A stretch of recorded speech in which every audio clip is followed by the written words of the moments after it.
Good morning, Carmen.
Wow,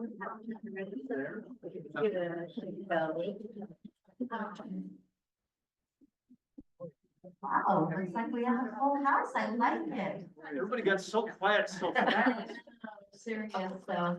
Well, welcome to our second Congressional Roundtable. Last week, Monday, we had a nice conversation and discussion with Senator Rounds in Rapid City. And so today we'd like to welcome Dusty Johnson, representative.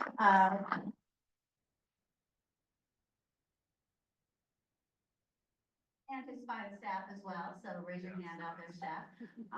Without them, we wouldn't be able to put these things together. Also, I'd like to thank our sponsors and for this wonderful breakfast that we had today. Experience Sioux Falls, thank you, and Travel South Dakota, our statesman sponsors. And then we also have Destination Marketing Professionals of South Dakota, Ingalls Homestead of DeSmit, Southeast South Dakota Tourism Association, Visit Watertown, and the Ramcota Company. So give them a round of applause.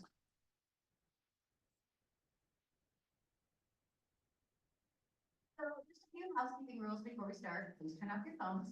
Okay, otherwise you're gonna buy donuts for everybody in this room. And also, reminder of format. You should have all received an email from us talking about, this is a tourism specific conversation that we're having today. I know there's a lot of issues going on out there in the world, and Dusty has lots of things that he could fill you in on, but we're gonna focus strictly on tourism right now. And so we appreciate it if you stick to that particular format. Thank you. Now I think I am heard a little better. We have 8 topics we're going to be covering today. We're going to try and get through them as quickly as possible. And the format for this is I'll be starting, I'll introduce the topic and start with at least one question to get you thinking about, oh yeah, I should have thought about that. And then we'll turn it over to the floor. We have 2 floor monitors. We have the lovely Terry Schmidt over here and the handsome Tom Beagler in the back of the room.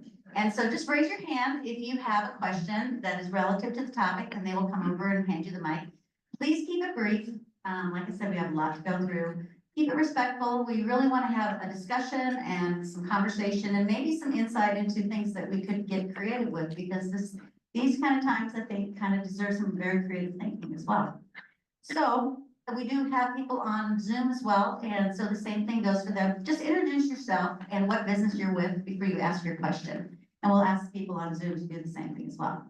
So with that, we will, Dusty, would you like to just say a few words before we get started? Oh, I would love it. First, there's an ancient curse.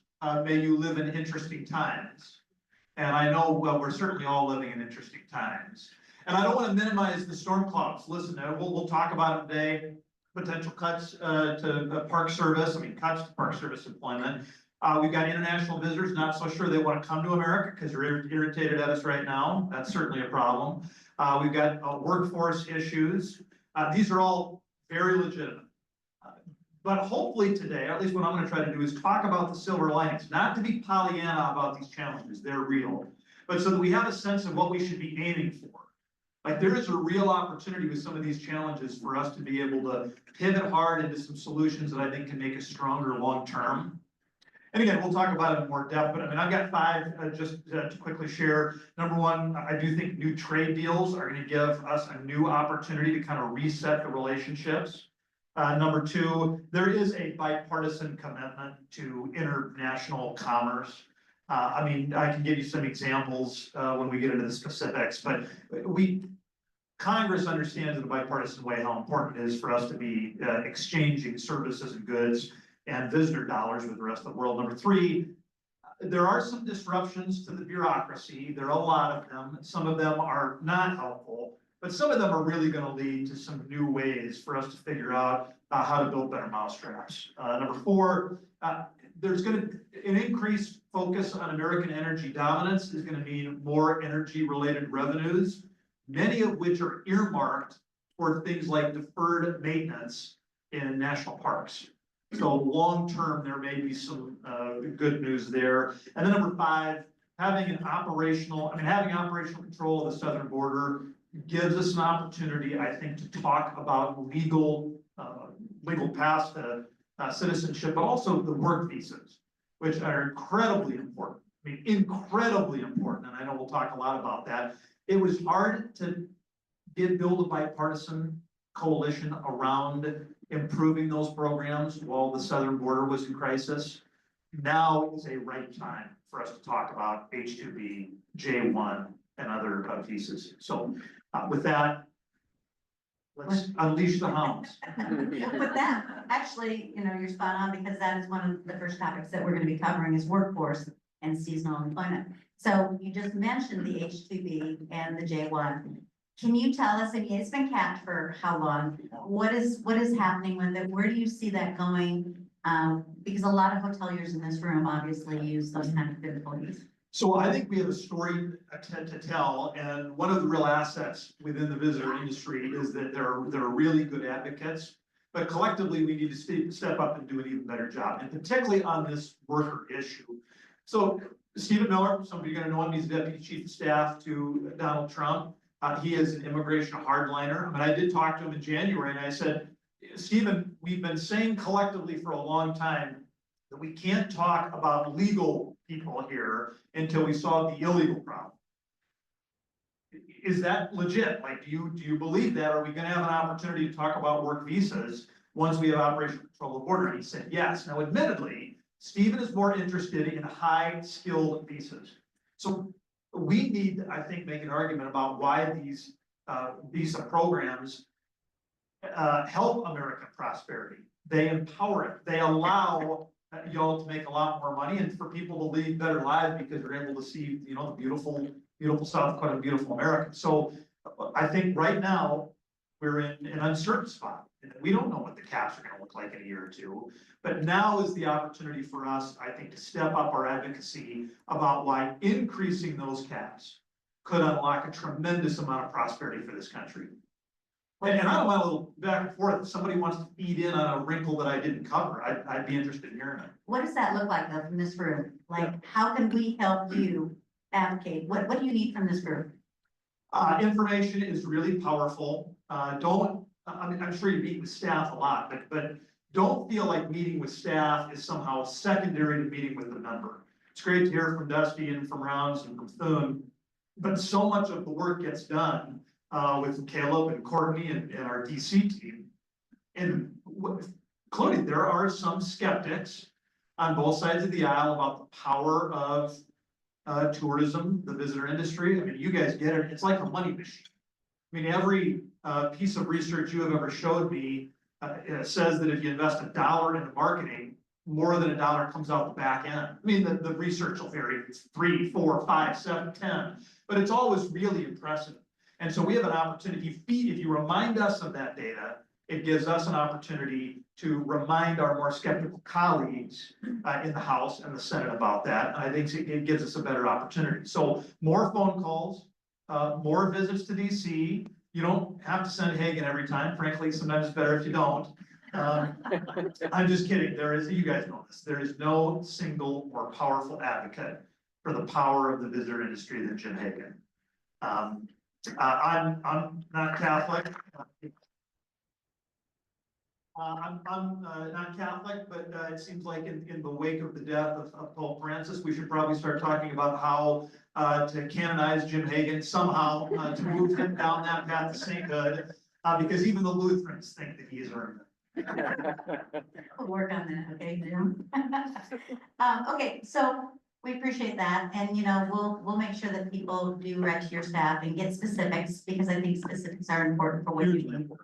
Kind of moving on, there used to be a federal workforce education and training programs available. Those were previously offered through the Department of Labor. Are those still available? I don't know, I'm not an expert. I mean, there are probably, I'm making numbers up, but don't you think there got to be like 20,000 different types of grants? And so in general, the private sector is better aware of where those dollars are. No, that being said, if there are instances where you have submitted an application, our team is very good, led by Courtney, in making sure that we submit letters of support, or that we can do phone calls. Sometimes I'll reach out to the appropriate person within the administration, put in a good word. So to the extent that you're ever making an application, do let us know. And then the other thing I would mention, I think we have an opportunity, whether it exists today or not, to talk about some new investments in that arena. So I'm going to give you an example. Now, it's in the Farm Bill, but I think you'll see where I'm going. So international trade, really important. In the Farm Bill, there are dollars to allow American businesses to do a better job of establishing market access and markets for their goods. In the Farm Bill drafted by the Republican House, but that passed out of the Agriculture Committee on a bipartisan basis, we increased that funding by 100%.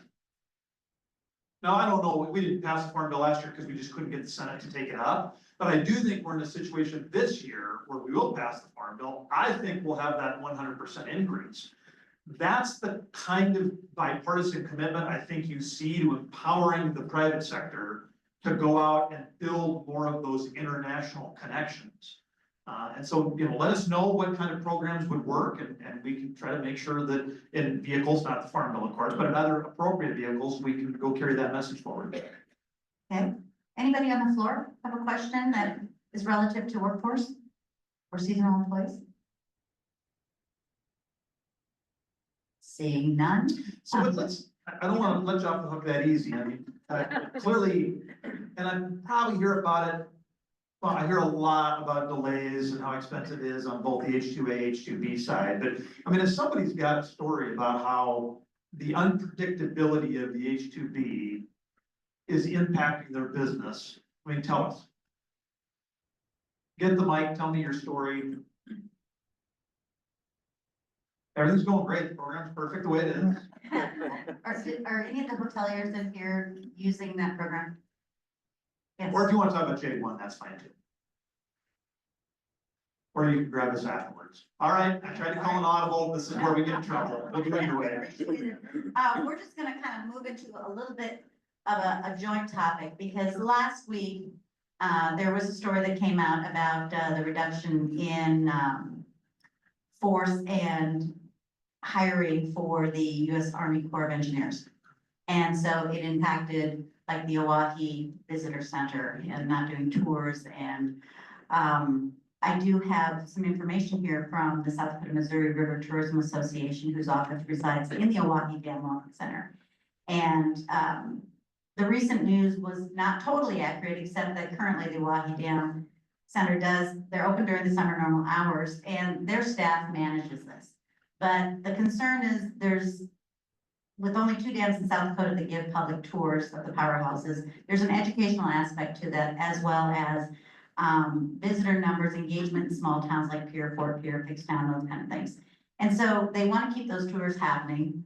And that was just a recent announcement. So again, going back to what should they do to contact you to see if we can get these things, you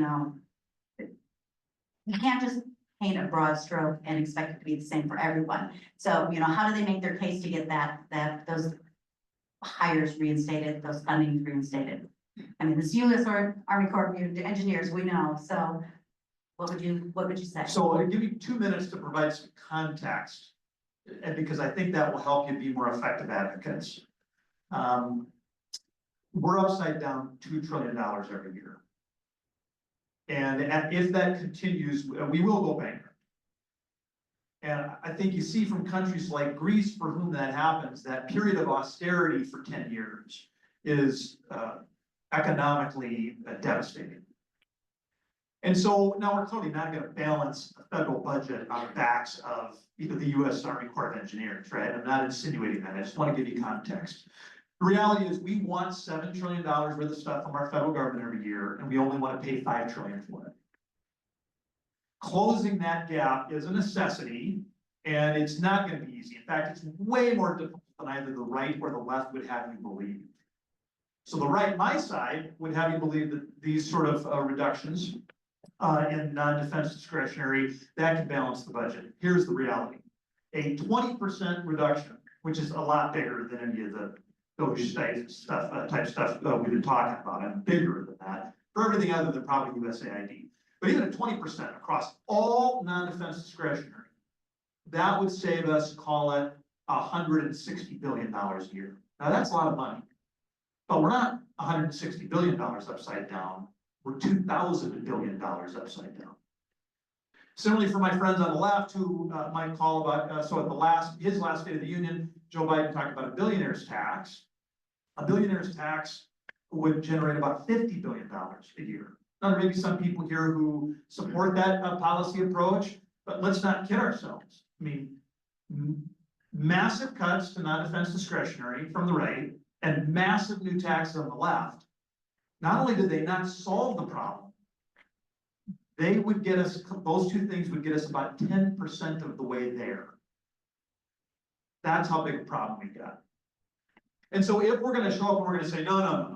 Of course, yes, we all acknowledge, because if we're gonna protect Social Security, which we have to, and Medicare, which we have to, Medicaid, which we have to, I mean, these are some of the greatest policy successes in recorded history, right? We need to do right by those programs.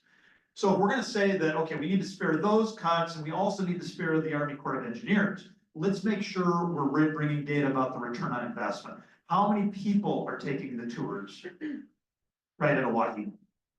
Is that number, does that really drive purchasing decisions by American international families?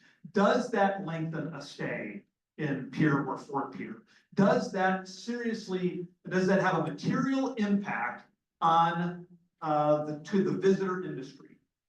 Because if it doesn't, then I think we're just really swimming upstream. And I think we also want to clearly, there are a lot of Doge type things happening, some of which absolutely would have a materially negative impact on the visitor industry. So let's make sure that collectively, we are aiming at the things that provide us the best return on investment and that have an opportunity to strengthen and focus on what can be done to strengthen the visitor industry. So do you see this as an opportunity then for like the Corps of Engineers and possibly the National Park Service? Like, we'll use Yankton as an example. You know, they have the Gavin's Point U.S. Army Corps of Engineers Welcome Center. And then there's the Missouri National Recreational River National Park Service that doesn't have an office anymore. You see that as a potential where those two different departments, even though they're, you know, different areas, could possibly come together and form a different type of partnership. Yes. Necessity is the mother of invention. And I'm just going to be honest with you, I have not seen anywhere near the level of innovation within the federal government that I have seen within your businesses. Some of these cuts that have sounded terribly draconian and that have grabbed headlines are a 5% reduction. And I know those are real people's lives and they have real impacts, and I do not want to poo-poo them. I know that in a lot of your businesses, there have been times you have needed to restructure and make do with 5% fewer people than maybe you would have had the year before. And in some cases, that actually made your business stronger. That doesn't mean that every proposed cut is a good thing. It means that if we're just against all of them, then I think the burden would really be on us to figure out how do you avoid bankruptcy and insolvency, which looms. And so, yes, absolutely. I think some of these challenge moments give us an opportunity to reimagine what the federal involvement in the visitor industry can look like. Okay, perfect. Because I know we've been having some conversations about just that type of thing. So we're kind of moving into the national park conversation right now, because national parks, you know, obviously we've got the star of them all in the state of South Dakota. And Diana was not able to be with us today. She does have a statement, but, and I will read it here, but just kind of talking about the National Park Service and staffing. You know, some of those jobs were taken away, then they were brought back. And then the early retirements and stuff, I think, are hitting some of these higher positions a little bit harder. So that's going to take a little bit of time, but we have the 250th coming up next year. And obviously you mentioned maintenance and various other things. We're going to have a lot of visitors in for the 250th, obviously, and Mount Rushmore is preparing for fireworks and everything. They need staff. So, you know, so the freeze is off, right? They can hire seasonal workers. Oh, yeah. Okay. So what is Congress doing to help with this 250th, you know, to just make it the best that we can and make sure that our parks have what they need for maintenance and various other things? Yeah, and that with the seasonal freeze or the seasonal employees not being impacted by the freeze, that's a good example of advocacy where you all shared with us how important it was to not have a hiring freeze impact seasonals. We were able to talk to the administration about that. And I think we got a better decision than maybe otherwise we would have. And also when I've talked to the president or Elon or others, I mean, there is and understanding that when you move quickly and you make big decisions, that there are going to be, that not every decision is gonna be a winner. Elon's told me, he said, listen, I understand 20% of the decisions we end up making will be things that we'll need to undo. And I think that aspect of Elon's approach, I think, is refreshing. He does not come from a place of believing that these decisions are perfect. And clearly, having a freeze on seasonal employees would have been disastrous to how we run some of these crown jewels of the American natural outdoors environment. So I think we need to do a better job of leveraging the volunteers. The number of volunteers with our national park system dwarf the number of employees, you all know that, but 20,000 National Park Service employees. So a reduction of 1,000 is 5%, that's material, but there are 138,000 volunteers. So are there some things we can do to better leverage those volunteers so that we have, I think, a better run system? And it's been a long time since there's been a comprehensive workforce analysis of what the park system actually needs. I am concerned about staffing. I'm probably as much or more concerned about deferred maintenance, because there are some parks where that deferred maintenance backlog is impacting the visitor experience. Well, if you don't mind, I'll read Diana's letter that she sent. Dear Representative Dusty Johnson, as your constituent, I urge you to speak up on the importance of national parks and the threat of these federal workers' directives on our national parks. The entire portfolio of national parks, which belong to all of us, is funded by 1/16 of 1% of the entire annual national budget. Entire communities rely on the success and preservation of these special places. On any given day, Mount Rushmore hosts about 25,000 guests, tourists, if you will. That puts this national designation as third largest city in South Dakota by population. With that comes all of the infrastructure of the community, law enforcement, infrastructure support, communications and IT, emergency medical personnel, educators, maintenance, human resources, and administration, and the front line of rangers providing top-level programs of history, art, engineering, cultural experiences, and the privilege to become a junior ranger. Our national parks and park staff have been under fire for weeks, and now ordered reduction in force process by the National Park Service have led to drastic cuts to park staffing and funding across the country, specifically in South Dakota. The workforce is reduced at Mount Rushmore by 25% in top positions that have gone unfilled. Unfortunately, there's no backup, no redundancy for specialized positions like wastewater treatment plant operations. Any breakdown in this critical system would necessitate a shutdown. As your friend, your constituent, and a longtime professional in the hospitality industry, I urge you to stand up for the importance of national parks and the threat of these federal directives on national parks in South Dakota. How will you ensure that the viability of South Dakota public lands portfolio and ensure our communities continue to thrive in a robust tourism economy? Sincerely, Diana Nelson, CEO of Mount Rushmore National Society. So a few things. I mean, first off, I do consider Diana a friend. The interesting thing about getting into politics is that you'll periodically get a friend who will communicate to you via public letter rather than a phone call or a text. And so this reminds me that I should give Diana a call after this and say, boy, a powerful message. Would have been happy to have you call last month or a month before. That might have made, we maybe would have gotten even more done in the last few weeks had she delivered some of those very important messages by giving me a shout. So, but I would also say this. Diana cannot allege, nor can I, nor can any of you, that the operations of Mount Rushmore have been perfect. And there have been some superintendents that have been better than others, but I would observe to you that over the course of the last 15 years, when I have talked to superintendents and they've talked to me about their priorities, it's been amazing how often their priorities have not been connected to making sure that they can handle more visitors. I mean, or that kind of the visitor experience that is consistent with what most people, I think, are coming to Mount Rushmore for. And if your priorities are 25% removed from the kind of very effective priorities that Diana just outlined in that letter, then it's going to be harder to build congressional support for more staffing. Because you're going to say, well, wait a second, that superintendent's talking about something that doesn't really matter. And I think we've got an opportunity to reimagine what staffing at our national park should look like. And so let's, in a productive way, figure out what that looks like. if to keep our federal government solvent, we need to reduce non-defense, forget non-defense, all discretionary spending, defense and non-defense, by 3%. Let's just say that that's what we collectively decide. Then let's go solve the problem. Let's go figure out how to do more with less, or if this is an environment where we actually need more investment, then we got to go figure out where to take it from. And I think that's the more productive conversation. I have been a partner to it and are willing to continue to be a partner. Great, thank you. And we'll pass that on to Diane too. So, the original funding for the Great American Outdoors Act Legacy Restoration Fund was authorized for 5 years. And that was in 2021, and now we're in 2025.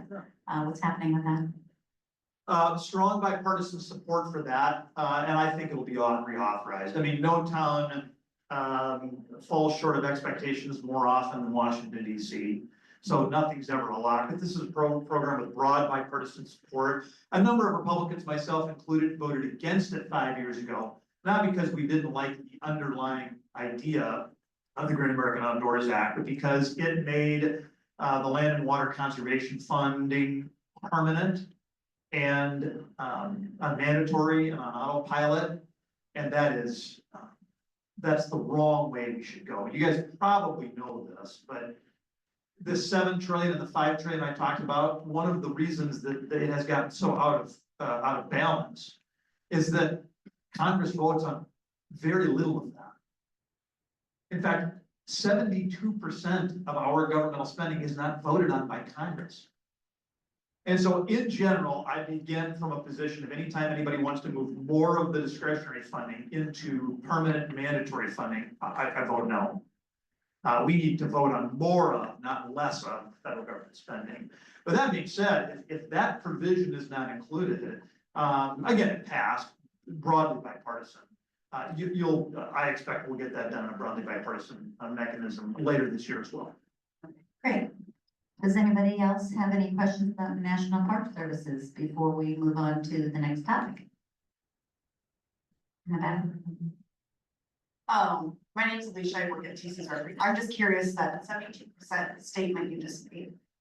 If that's not being decided by Congress, then who is making those choices? And can you elaborate on that? Just to clarify for me? Oh yeah, it's on autopilot. So Social Security, Congress doesn't vote on Social Security. Every year, the checks just roll out. Same thing with Medicare, same thing with Medicaid, same thing with food stamps. It's just on autopilot. I mean, Congress can go in and proactively change those funding mechanisms, but absent congressional activity, they just continue. And that's called mandatory spending. And most Americans are pretty broadly supportive of the things in the mandatory bucket, which is why they're there. We vote on defense spending. That's about half of the 28% that's left. We vote on things like the National Park Service. That's not a mandatory, but again, almost 3/4 of our spending is not voted on annually by Congress as part of the appropriations process. Isn't food stamps part of the USDA program that you vote on? You create the USDA program and the SNAP program. Oh, You vote sure. on it. Yes, sure. Yes. Things like Social Security are of course created by Congress. Food stamp. Yeah, food stamp created by Congress. We can go in and adjust things like eligibility, but again, that requires a proactive vote of Congress. Absent that, the president, I'm gonna give you an example. So President Obama, just on his own executive order, went in and instructed USDA to increase the food stamp benefit by what ended up being, I think, probably 25%. Reasonable people can disagree about whether that was the right thing or the wrong thing to do. Congress didn't vote on it. It was just something the executive branch did on their own. And I think clearly with whether it's a Republican in the White House or a Democrat in the White House, I think we've really built a bit of an imperial presidency that I don't know serves our country really well long-term. Secretary Hagan. Hey, good morning, Dusty. I'll be leaving for Rome later today, so if you want to join me there, you sure can. But it is good to see you. Good to have you here. I have to share that Dusty got his beginning as a congressman, actually in the Department of Tourism, as an intern there a number of years ago. So, he is where he is today because of this industry. So, Dusty, congrats on that. I want to get back to staffing at the NPS. I think you're spot on, Congressman. So, I think most people don't realize that staffing has decreased 20% at in the National Park Service units over the last 15 years. So this just isn't a recent phenomenon. I do think there are ways that the National Park Service and National Park Service units can look to be more efficient with how they're staffing in the future. So I think you're spot on that. I was in DC a few weeks ago and met with the acting solicitor for the NPS in the Department of Interior. His name is Greg Zerzan. And Greg has said, listen, if a national park is complaining about lack of staff or just a lack of an ability to operate this summer, call us immediately. Because that should not be the case at all at any of our national parks this summer. So sometimes the rhetoric can get a little too heated and not based on fact. But Secretary Bergen has made it very clear that there should not be a national park within our country that is not fully staffed and ready to go this summer and to be ready for America's 250. So just wanted that real quick. Thank you. Okay, we're gonna move on to the next topic. And that happens to be. I maybe will note, just as we're talking about kind of backgrounds in the visitor industry, my oldest, this will be his 7th summer being a tour guide at the world's only corn palace. And so it is, and when we talk about assets, I mean, clearly the natural beauty of our country is, it's almost unmatched. It's really, these national parks are something special. The human beings in y'all's industry though are just as remarkable. I mean, I just see when we go do things, how many people who choose the visitor industry as their career are the nicest, most hospitable, most accommodating people. And that is an advantage we probably don't talk about enough. And what my Max has learned from talking to people from across the world and across the country is just, it's been, those 3 months during the summer, he learns as much as he does during the 3 months of the school year. Don't tell his teachers, but it's a remarkable experience. So thanks for creating great work opportunities for young people. Awesome, okay, thank you. So, on to air service and transportation issues and such. South Dakota's 2 largest airports, you know, they're seeing the need for expansion and they have great expansion plans going on right now. And it's just not a visitor issue, it's an economic development issue as well. And so they've done what they can with the resources available, but with the state level funding for expansion efforts that they tried this year were defeated, during the legislative session. We're looking at the FAA, you know, FAA and going, you know, where's that budget at? How are things going with it? And how can we make sure that the airport infrastructure grants under the Infrastructure Investment and Jobs Act, you know, how is that going? I mean, is it fully funded? Is it looking to be funded further? Because we know our airports and their systems are becoming outdated. I mean, it's one of the biggest bipartisan successes of last Congress. It was my committee, Transportation Infrastructure, but we did pass out the every 5-year highway bill gets a lot more attention than the every 5-year air travel bill. In part because we call it the FAA reauthorization, which is such a boring thing to call it. It's really tremendous resources in airports. And probably the biggest takeaway from that bill was the shifting of dollars from urban airports. I love urban airports, right? Unfortunately, I'm in Chicago twice every single week. But toward rural airports, non-hub airports. It was the single biggest aspect of that FAA reauthorization, not just essential air service, although I would tell you, the original draft of that bill had some pretty substantial cuts to essential air service airports in South Dakota. I played hardball, led the charge. We were able to get the committee chairman to undo those proposed cuts. Now that would not impact Rapid City and Sioux Falls because they're not EAS airports. But for Watertown, Aberdeen, and Pierre, that was a massive policy win for us. A provision that we were able to get into the FAA reauthorization prioritizes air towers like Sioux Falls' air tower, which is one of the oldest, I think it's the 3rd oldest in the country. I've been in that air tower. It is, you know, they're just about running the thing on like a Nintendo 8-bit system. And we need to get that upgraded, and we will. And I think Sioux Falls has a really good plan. I think it is well financed. Many of you probably understand the details a lot better than I do. The Rapid City situation is, I think, a bigger problem. Clearly, the delegation has gotten some dollars to help with that expansion. But during the peak visitor season, it can be 3 hours to get through security in Rapid City. That does not work. That doesn't work. It does not work. And it's not just the rally, although clearly the numbers I'm using are kind of from the rally time period. That we are gonna need substantial investments. I'm not looking to, I try to stay out of state government business because that's not what I get paid to do, but I would tell you, I was surprised that the airport funding went down. I would have voted yes, just as a citizen, I can look at it. And again, I'm not anywhere near as educated as the legislators would have been, so shame on me for opining. But I know the kind of economic engine that Rapid City and Sioux Falls are, and the return on those investments are phenomenal. I know we have Dan in the audience here. Dan, would you like to ask a question? Sure. Or observation?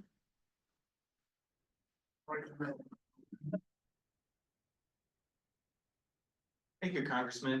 Dan Butler, Sioux Falls Regional Airport. I appreciate you being here today. And certainly appreciate the challenges when you're talking about trying to find solutions to the federal budget. Huge problem, but I'm here to ask for more money. You talked about the importance of airports in the state, all the commercial service, all the airports in the state are extremely important. The commercial service airports, Rapid City and Sioux Falls carry 96% of the travelers, commercial travelers. Rapid City is going through some major growth challenges, multi-phase terminal expansion. Sioux Falls is as well. And we're putting to use the infrastructure funds that were passed several years ago for airport terminal projects. But construction costs have increased 200, 300%, really putting some of these generational projects out of reach for airports of our size. You know, we're gonna be taking on a substantial amount of debt, and we're still challenged to try to find solutions to pay for the project. What's your opinion on, is there a pathway to continue infrastructure investment for airports with some additional funding? What's your opinion on CDSs once the budget is adopted to allow Congress to have some say in how those funds are allocated? Some of those programs would be really helpful for our two airports. Yeah, so first on CDS, Congressional Directed Spending, earmarks are what I call them. Most of you probably are more familiar with calling them earmarks. I don't do earmarks. Listen, our senators do, and I think they do a great job. It's just not, I have seen these earmarks be abused, not at all by Jonathan or Mike Rounds. I've just seen some other abuses of the system, and it's not something I do. Now, that being said, when Mike and John get a meritorious project in the Senate approves, I try to make sure that I've been successful every time in making sure that the House doesn't pluck them out. So those guys can play offense and I can play defense, and it works. I think it works pretty well. Dan, give me a sense, I don't even know. I mean, looking over the last 5 or 10 years, what do we think the dollar amount of federal investment into the Sioux Falls Airport has been and various grants? Yeah, so we participate with the Airport Improvement Program. Yeah. Traditionally, that's for us about $3.5 million a year. And that's gone over the years to for Airfield improvements, so runways, taxiways. Yeah. So what percentage of those airfield projects, the key infrastructure, federal funding's covered probably 90% of those. When it comes to the facility standpoint, there's been zero federal dollars. Sure. It's all been local airport reserves. You know, our parking garage, $63 million, bid at the wrong time, obviously, but you know, we funded that ourselves. So getting to the point, and even the terminal project, I mean, certainly we would like to take that on ourselves, but it's a $105 million project on top of 60 million we just spent. And there are it's a some real dollars, there are some federal dollars available for those Yeah, types yeah, of certainly. projects. Certainly, yeah, for that $100 million, we have probably about 30% of it right now is federally Sure. funded. So I think here's the big picture I'm trying to drive to, which is these things are all like a partnership, right? I mean, it's some local, some state, some federal. And the airport improvement dollars you're talking about, we did plus those up during the FAA reauthorization. And so in an environment where we're 2 trillion upside down, I've got to go to my colleagues and I've got to say, I know we do 90% of the airfield, right? And I know we're doing 30 million out of the 105 million for the facility. And I know that the state government, this is supposed to be a partnership, but the state government didn't step up in quite the same way. But we need the federal government to do. That's just a really hard sell. And it doesn't mean that I'm not supportive, I am. It doesn't mean the project isn't meritorious, it is. But at some point, my colleagues from the urban area, and keep in mind how urban the House is, out of 435 members, there are 29 that represent districts that are mostly rural by population. I mean, how much do you really think they care about the Rapid City Airport? And in an environment where we've got, again, we want 7 trillion, we're only willing to pay 5 trillion for it. It's harder for me to go secure. We did plus up, but not as much as people would like. And so I'm just telling you, politics is the art of the possible. Let's keep making the argument. Again, you've got merit on your side, you've got return on investment on your side. It would have been easier had the state government stepped up as well, because it's sort of hard for me to go ask my appropriators for more when they didn't feel like it was a partnership. Hi, my name is Kim Florin. I'm just a local, but I just wanted to ask, isn't that what we elect you to do? Is go to the federal government and ask for money for us? Yeah, no, I would explicitly reject the idea that my job is to go get federal money for South Dakota. I think my job is my oath of office is not, I swear that I will go deliver as much pork back home as I can possibly carry out in a bushel basket. My oath of office is the Constitution of the United States of America. And not to my own political popularity. But listen, a lot of these investments are incredibly great, right? I mean, I'm not saying that that's not a part of the job to make sure that virtuous things, that our country invests in virtuous things. But no, I don't think my job is to go get as much money as I can personally get. Particularly not when we're $2 trillion upside down every single year. We're $38 trillion in debt. And the kind of programs that we were just talking about SNAP, and you're right, there are aspects of SNAP that we vote on every 5 years with the Farm Bill, but not the annual appropriations, right? Again, so it's sort of extraordinary. 80% of the Farm Bill is food stamps, is SNAP. And so if I go get more dollars for the Sioux Falls Airport, and that causes a cut to somewhere else, in good conscience, we have to work together to figure out where does that money come from. And when most government spending is on Medicare, Medicaid, Indian Health Service, the VA, and SNAP, and we don't want to cut National Park Service, and we don't want to cut the Corps of Engineers, and we don't want to cut, airport funding. Again, it's a math problem. And it is not my job to make the math problem worse. It's my job to make the math problem better.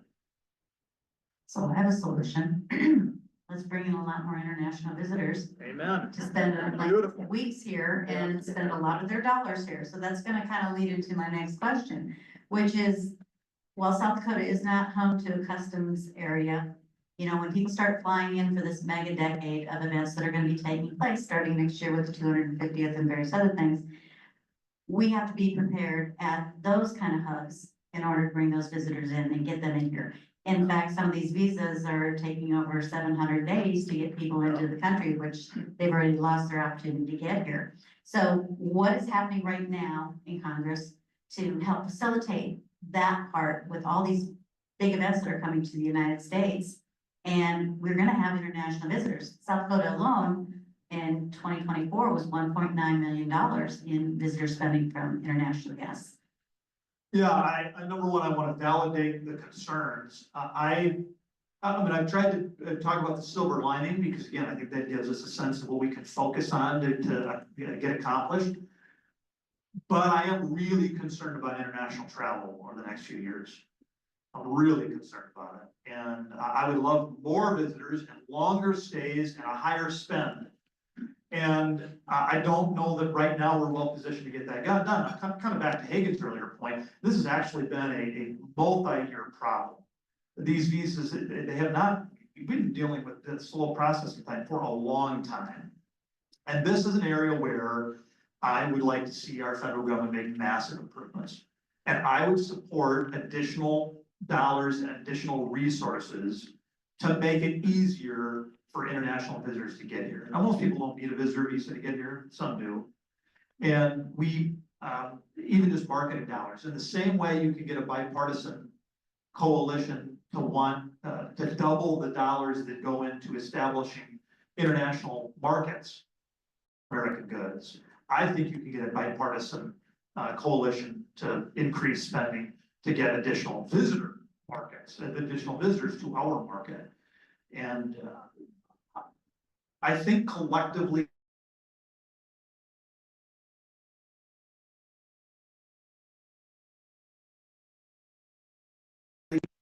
things, it's really hard to make any real progress.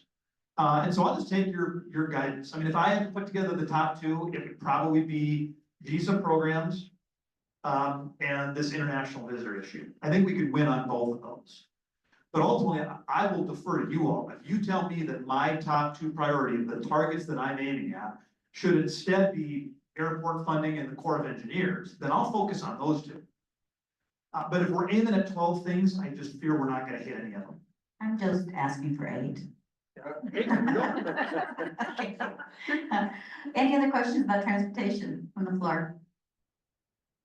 Is our formula gonna stay the same for South Dakota with road transportation and our funding for highway As projects? far as the highway bill, I mean, we have just started that process, we don't have any text on the 5-year highway bill, surface transportation bill. We started to have some hearings.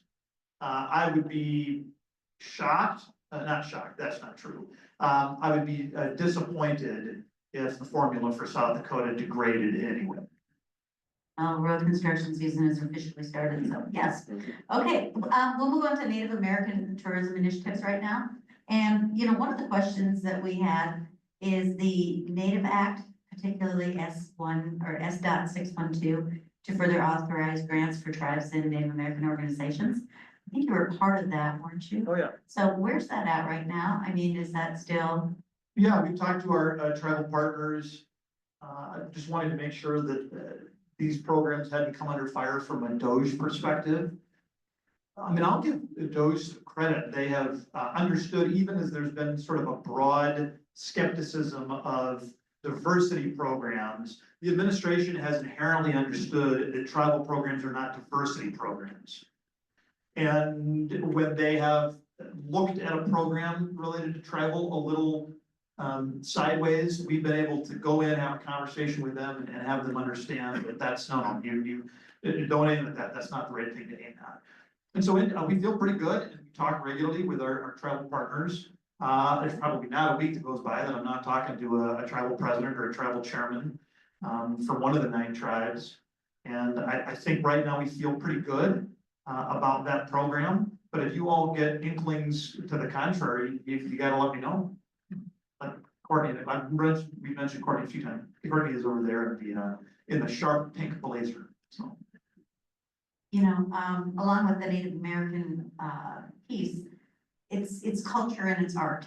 And so we know that some of the art grant, art funding and various other things are also under fire as well with DOJ. And I think Jim Spears is here, correct? Where are you? There you are, sir. Back here, yes, thank you. Can you Good to fill see us you. in a little bit? Absolutely. Thanks for being here, Dusty. It's good to see you again.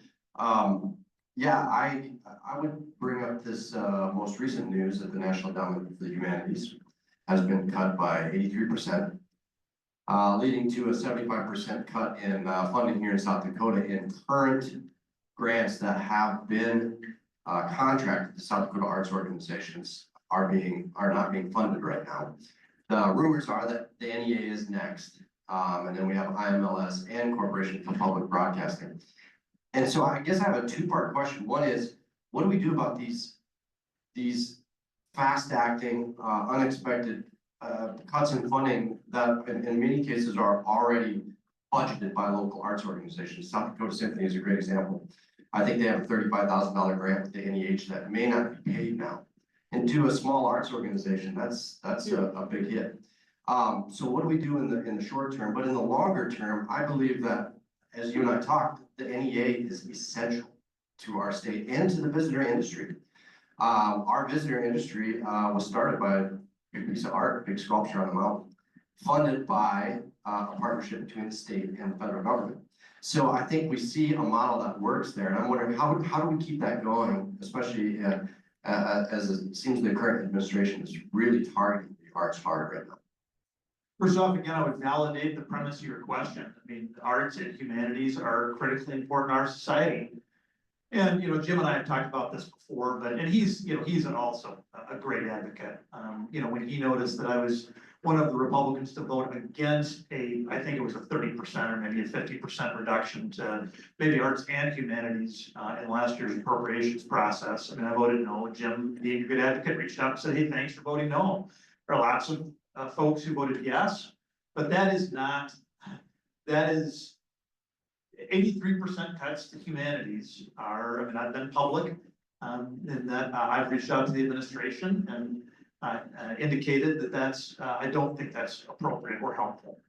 And so we are living in uncertain times, and we're trying to do as much advocacy as we can. I mean, you guys understand it. Sometimes the most effective way to persuade someone about a decision is to not yell and scream and flail your arms on cable news. Sometimes is indeed actually sitting in their office, coming with data and walking them through in a business-like setting about, hey, here's how we can get done what you want to get done, but in a more productive way.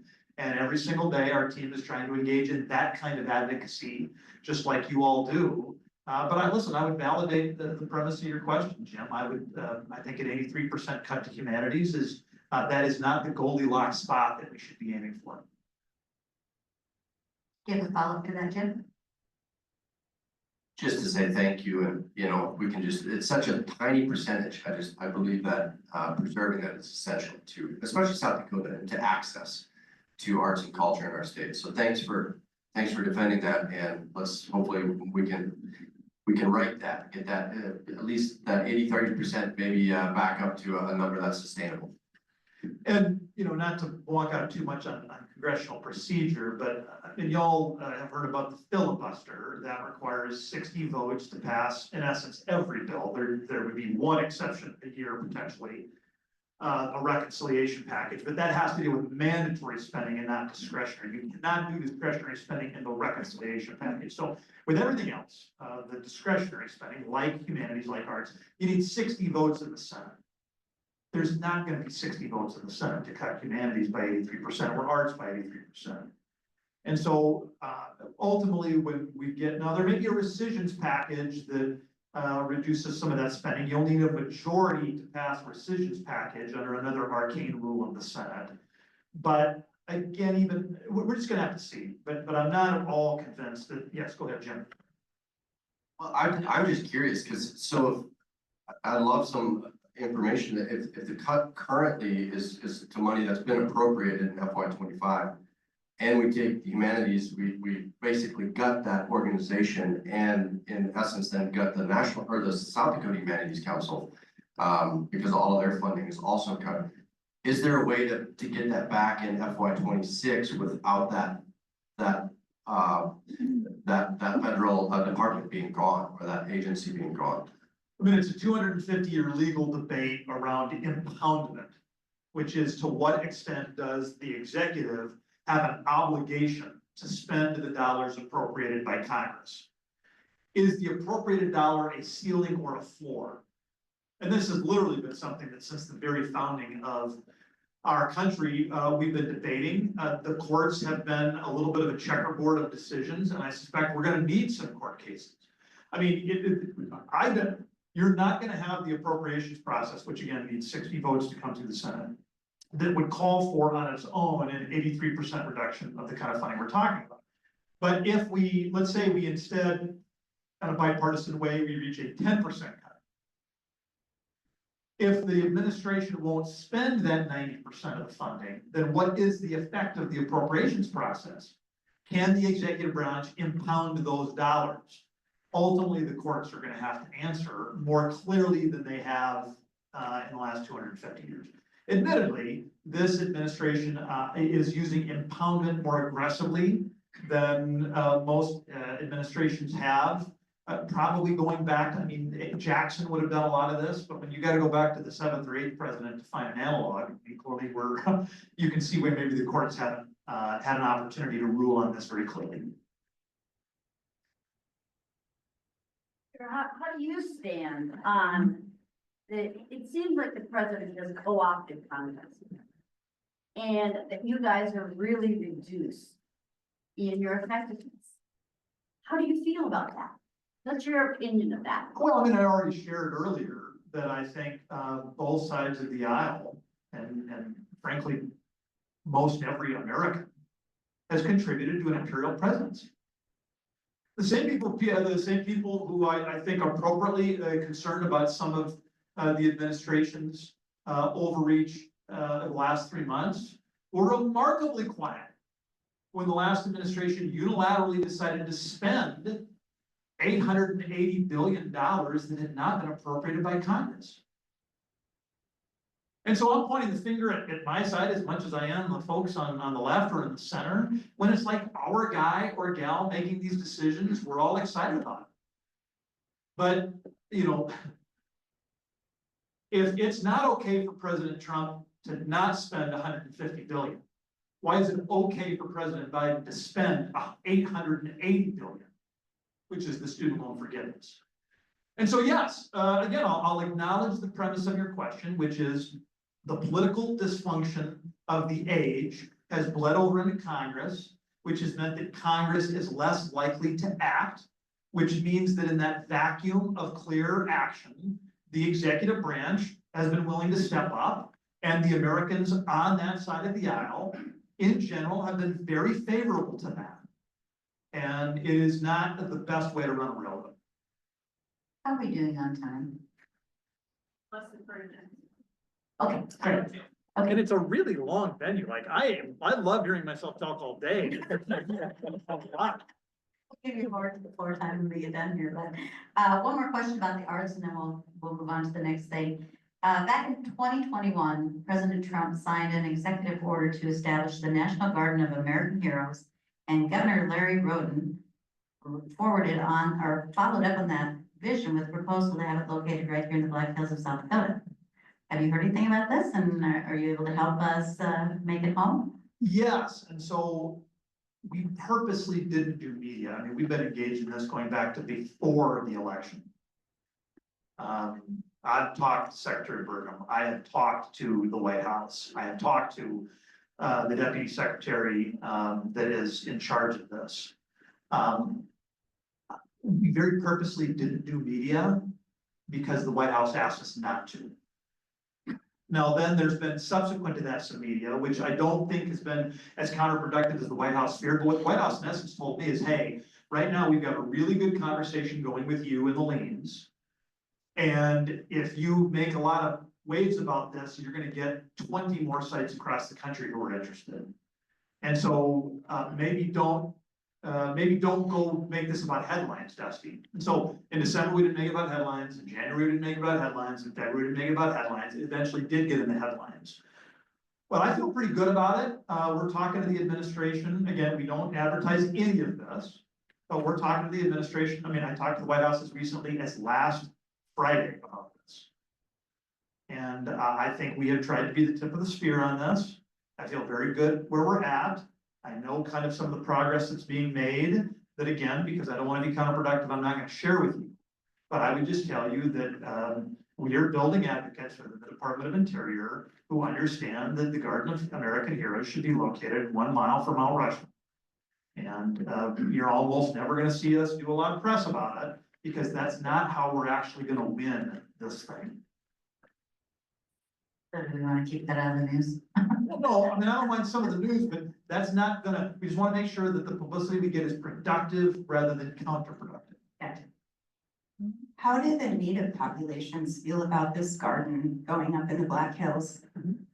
Well, of course, Native Americans, we're not a monolith, right? Some of the folks I've talked to are very excited about it. Some are not. It'd be about the same as Mount Rushmore, right? I mean, the overwhelming Native American citizens that I know, love Mount Rushmore. They go, they're excited about it. You clearly have, what's that? Yeah.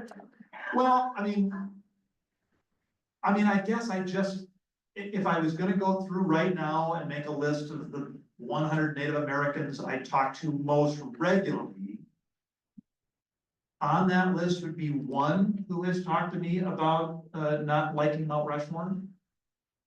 Maybe two.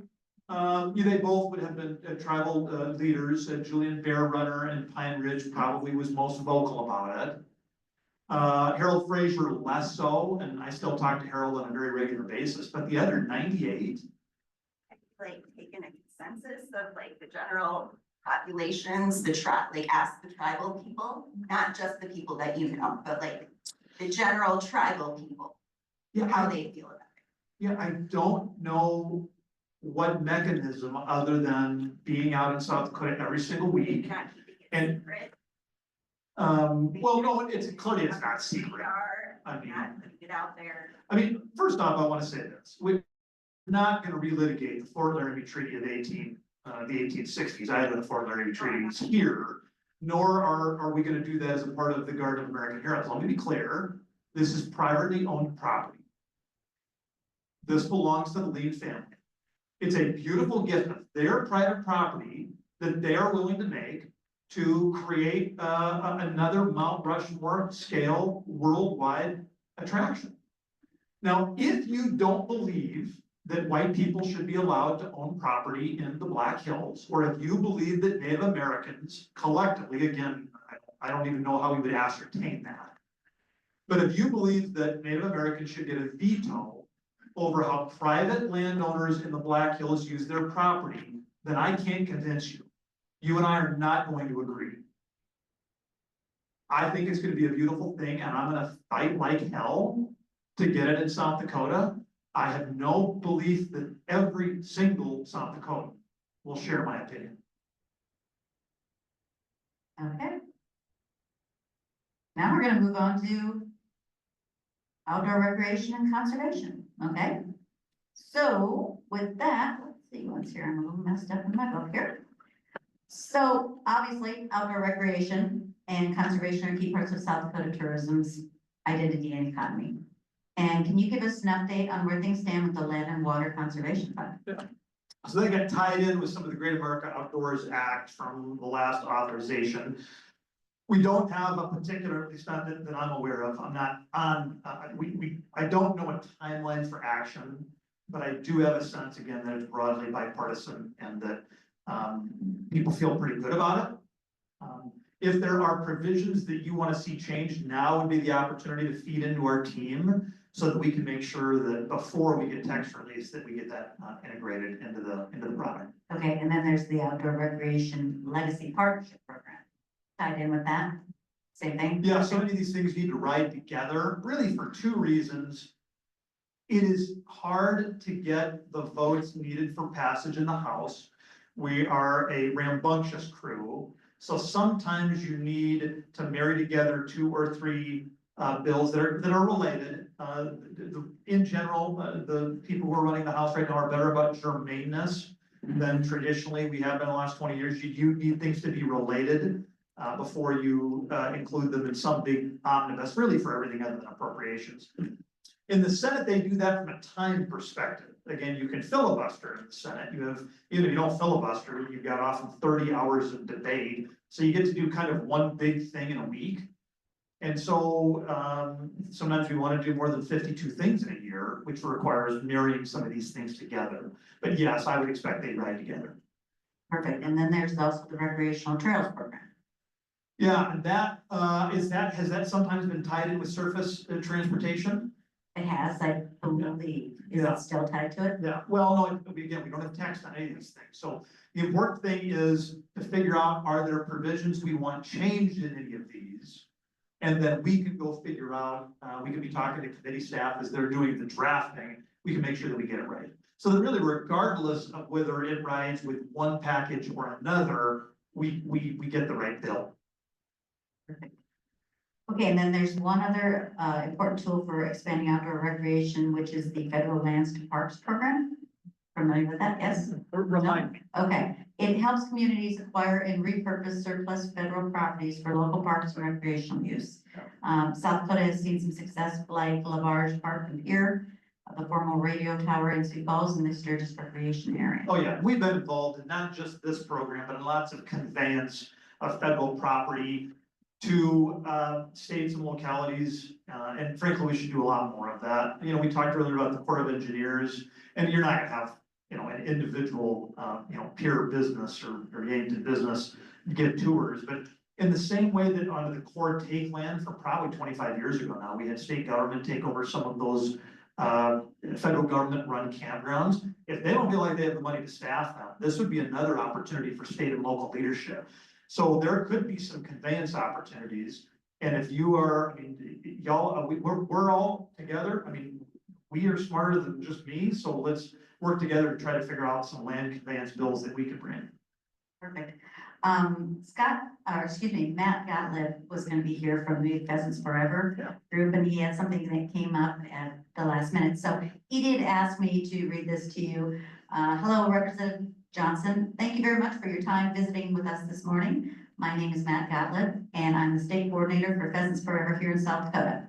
As we all know, hunting, most specifically pheasant hunting, is crucial to our cultural heritage here in South Dakota, and is also a critical economic driver here as well.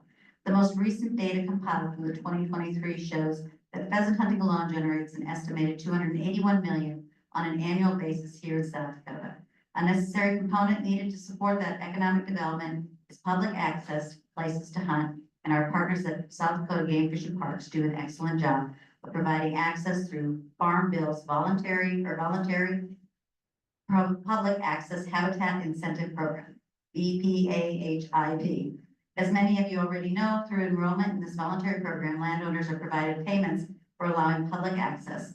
Research in South Dakota has shown a 12-to-1 ratio return on investment on VPAHIP funds here in the pheasant capital. Recognizing the need to further support that economic development for rural communities throughout South Dakota, Pheasants Forever in South Dakota recently initiated our Public Access to Habitat, or PATH program. PATH's annual goal is to enroll 10,000 acres by funding $250,000 annually. Since its inception on September 1st, 2023, South Dakota PF and South Dakota Game Fish and Park staff has enrolled over 25,000 acres of new public access across 28 counties in South Dakota, with 54 landowner contracts through the PATH program. Representative Johnson, we at Pheasants Forever thank you so much for helping introduce the Voluntary Public Access Improvement Act, which would reauthorize VPAHIP and increase funding from $50 million to $150 million over 5 years. Thank you for your consideration. Yeah, I think as the letter said, I've been supportive of this effort, and there are lots of ways in which the federal government supports habitat, not the least of which would be the CRP program, but also I think we have a tendency to look at those idled acres, and the CRP is becoming less of an idled acres program, but still let's call those idled acres. We have incredible opportunities with the new farm bill, to also look at working lands conservation. Well, you could do some really incredible things with habitat through the CSP stewardship, conservation stewardship program, and EQIP, and do a better job of building habitat on those working lands. I think our farmers and ranchers are hungry for it, and this is just a win-win. This is gonna give us an opportunity, not only through that program and not just through CRP, but to create more habitat. Access is good, but habitat is, you have to have both. Great. Do we have any outfitters in the audience here? Any follow-up questions to pheasant hunting? It is a big industry for us, there is no doubt, so, thank you. Okay, topic number 7, favorite one, tariffs in Canada. So, what are your thoughts on this? We've been watching all the deals with the tariffs and such and waiting for different conversations to come up and agreements. What are your thoughts?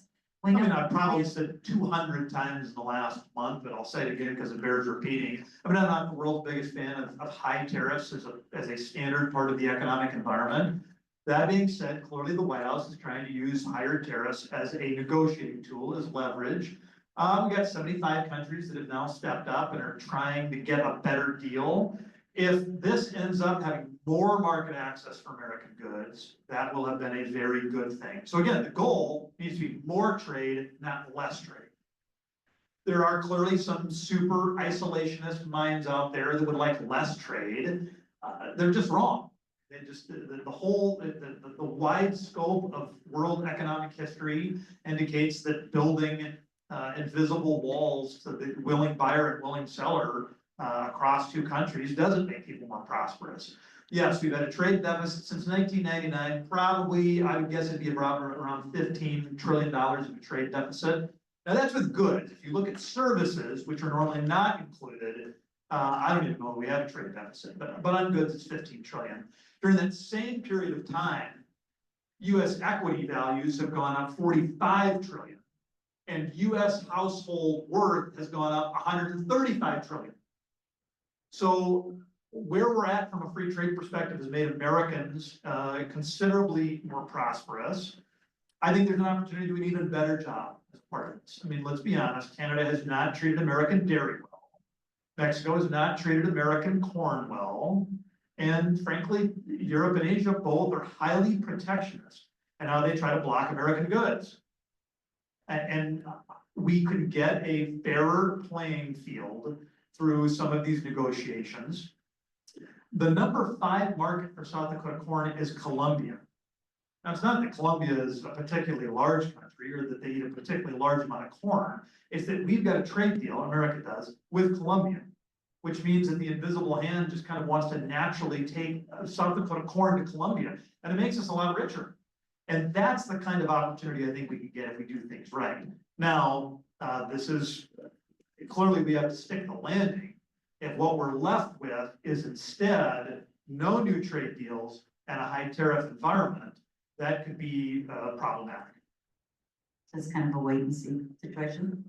Well, I don't know if we can wait very long. I think the administration is, the good news is I think they've been pretty aggressive in trying to drive to ground a number of these really important trade deals.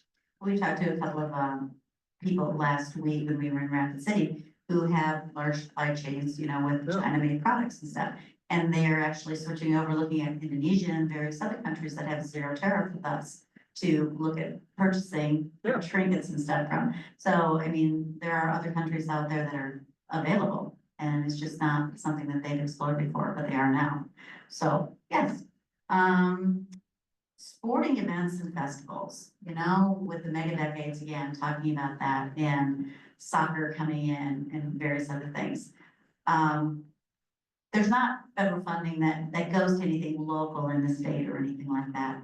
But looking at it from the perspective of brand marketing nationally through Brand USA and making sure that people want to come to the United States again.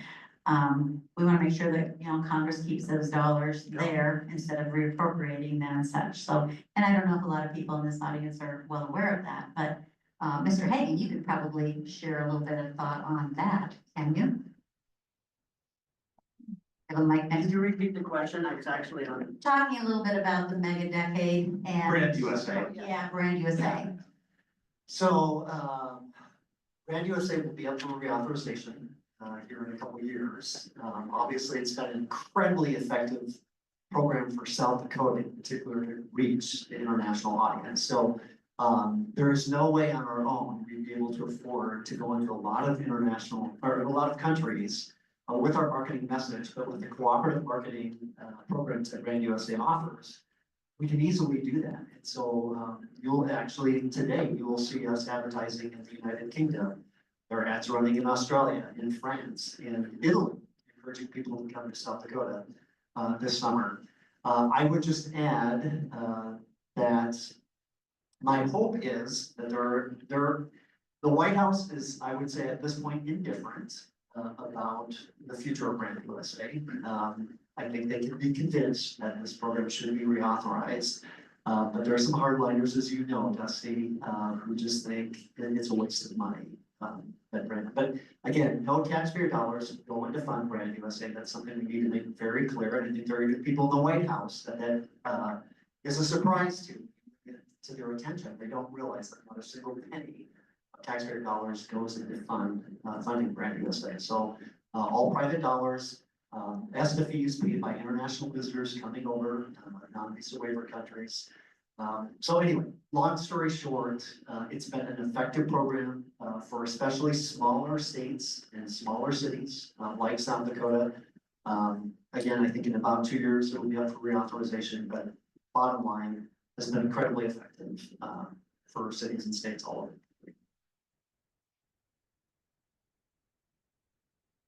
Okay, we're gonna start wrapping this up. Oh, well, we've got another question back here.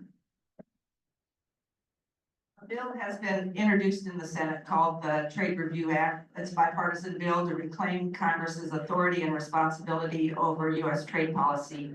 And in the House, the companion bill, HR 2665, has been introduced. Basically, all new tariffs would expire after 60 days unless Congress explicitly approves them.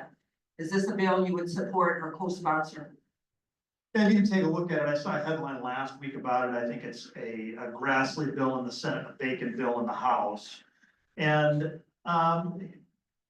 this is not a lawmaking exercise, right? Let's be honest about that. I mean, it would be vetoed by President Trump. There would not be 67 votes in the Senate or 290 in the House to override the veto. So this bill is not going to be, it's not going to be law. And it's just, there's no mechanism whereby it can become law. But that being said, you know, there are plenty of times when I look at a bill, I'll think it's meritorious and I'll support it, even if it doesn't have a clear path toward passage. And so, yeah, I'm gonna be taking a look at it. I expect when we get back next week, there's gonna be a lot of conversation about it, because this is not surprisingly a rapidly evolving environment. I suspect the number of people who get on will be highly tied to, is the White House making progress with some of these new trade agreements? If they are, then I would think there'd be very little momentum behind this bill. That'd be my guess. I would think Congress would want to take back that power. I mean, it was given to you under the Constitution, and now you've just all abdicated it. It just astounds me that this would be highly popular. Yeah, I mean, the tariffs were pretty popular with the right when Trump did some of them in Trump 1.0. They were real popular with the left when Joe Biden put in some new tariffs as part of his administration. And didn't roll back really any of the 301s or the 230s that Trump had put in place. So this is, again, we're in such a highly partisan environment that you will have a lot of public opinion polls will swing very quickly in a year. Like when they're Biden tariffs, some of my friends on the left are for them. When they're Trump tariffs, they're against them. That makes it a hard environment to build a bipartisan coalition to, in essence, push back against the tariffs, because they're tariffs that at various times have been popular with both sides of the aisle. By the way, I'm not endorsing any of this. I mean, I think principles should rise above this sort of kind of tribal partisanship. But again, the same people who are criticizing Trump keeping in place the 301s, I never heard them criticize Biden keeping in place the 301s. And so we probably need to, yeah, sorry, go ahead. Well, President Trump has put tariffs on every country, whether they're inhabited or not. It was very chaotic rollout. Sure. It's been chaos. Trump 01, we spent up $23 billion to our farm families who were adversely impacted. especially with China and flavors. Let's get her the mic. I'm certainly not. Let's make sure everybody can hear her. Hold on just a second. Let's get you the mic so everybody can hear you because you're making some really good points. Basically what I was trying to say is that when President Trump rolled out his tariffs, it was every country in the world, whether they had inhabitants or not. It was chaotic. It's been chaos since then. He's pulled them back, he's put them back on, he's raised them, so on and so forth. It doesn't seem to have a strategy other than chaos.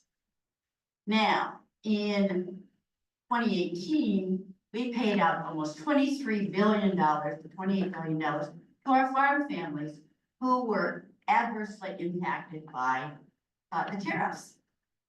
So if this industry, the tourism industry, we're already making enemies out of our friends in Canada, certainly Mexico. Tourism, we have a lot of Chinese people that like to come to South Dakota. And if these people don't come, you're gonna be impacted. The hotels, the restaurants, the national parks, and so on and so forth. Would you be an advocate then, Congressman, to do some reparations for the industry if it suffers? If it turns out in the next year that the tourism industry in South Dakota or across the nation has reduced by 10 to 15%, would you advocate for legislation that would do effectively what they did for the farmers in 2018? First off, I'll validate once again your concerns. Clearly, economic policies impact how these countries view America, and clearly that impacts individual travel decisions. So the goal for all of us needs to be, all right, how do we try to get these trade deals done, reduce the tariffs? A lot of these countries, I mean, clearly, people who come to America often come from countries that view America very positively. These are friends. Every one of you has had a spat with every single friend you've ever had. And so the goal should not be, what do I think about that friend on the day we had the fight? The question is, all right, in the 3 days after that fight, how do we rebuild that relationship so we can have a deeper connection that strengthens the friendship? Many of these countries have not treated us well. This is an attempt to right-size that relationship. And if we can get there with better trade deals, I think indeed I think you will see economically dividends from this process. Now, that doesn't mean that clearly there has been some chaos. But the conversation we were having was about legality. And whether or not an individual partisan, or I'll just say citizen, views the Biden behavior as chaotic or the Trump behavior as chaotic, that doesn't impact the legality of the power they have under existing law, whether or not to impose tariffs. And so that is, I think we need to try to drain some of the partisanship out of it and indeed have a conversation about what is the proper, and if we want predictability, it seems to me that a bill that makes tariffs go away after 60 days, that's not predictability either. Right? That would be an incredibly tumultuous 60-day period. And then could you have an administration put a new, slightly different set of tariffs in place, triggering a new 60-day clock? I'm not sure, again, I want to read the bill. I'm not sure that the medicine as currently prescribed would be better than the ailment. So instead of talking about, checks, I mean, nobody in the tourism industry wants a check directly from the federal government to offset losses. What they want is an environment that is conducive to profitability. Let's go get that. Okay, we are going to be going into our closing statements here, but are there any other tourism related questions that have not been asked? Terry? Welcome, Dusty, it's good to have you here. I'm gonna take a lighter approach here, and just for fun, because it's toward the end. If you were in an elevator in DC, the Capitol, and you were riding with some of your partners out there, how would you sell South Dakota to those people? Give us your elevator speech. I would remind them of the beauty of and the romance of the American West. And that's not to just talk about the Black Hills, we're the American West too, out here on the Flatland. And I would paint them a picture of, there is no way, listen, I've been in so many different countries like many of you have. I've never been happier than when I'm walking around Sylvan Lake with my family. And Wiley Park in Aberdeen, I don't know that I've ever been happier, right? I mean, it's the time together that matters, and there is something special about the American West that has not been polluted by the toxicity of a toxic time. And I would tell them that if they come, we will treat them right. And I'll just close by saying this, I have heard it thousands of times. Some of you have probably heard it hundreds of thousands. Nobody ever regrets a vacation to South Dakota. And there are not a lot of sure things in this world. But I've never had one person express dissatisfaction with the product that you all provide. And from the bottom of my heart, as a South Dakotan, I gotta tell you, thank you.